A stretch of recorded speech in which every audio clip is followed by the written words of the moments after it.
during the past administration, noon si President Duterte na laging ganyan, puro patayan, na pagka sinira nyo ang mga kabataan ng bayan, papapatay kita, papatayin kita. Yung mga ganun pa salita ni Presidente, during the past administration, binabite yun ng ating mga mamamayan.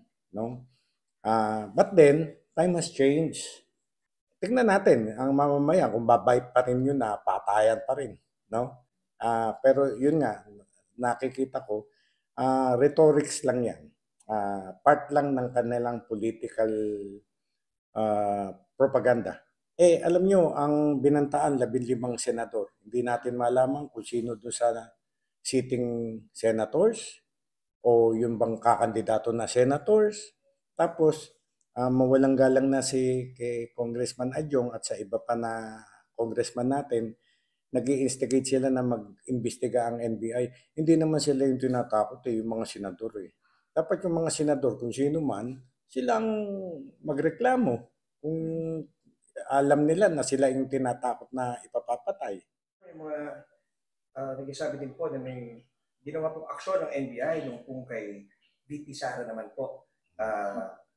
Agad pong nagkaroon ng effort ng NBI para imbestigahan po ito at nawi na po sa pagpapile ng kaso. So, ano naman po silang kaibahan po nito dito kay PRRD? Masyadong magkaiba, no? The joke of President Digong was delivered in a political rally. Yung pagkaka-deliver naman ni Vice President Sara ay nagpatawag talaga siya ng press con at sinabi pa niya na at pinangalanan niya kung sino yung mga dapat patayin. The President, the First Lady, and the Speaker of the House. At sinabi pa niya, no joke, no joke.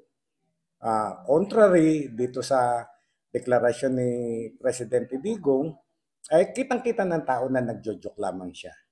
Part lamang ng rhetorics ng political speech.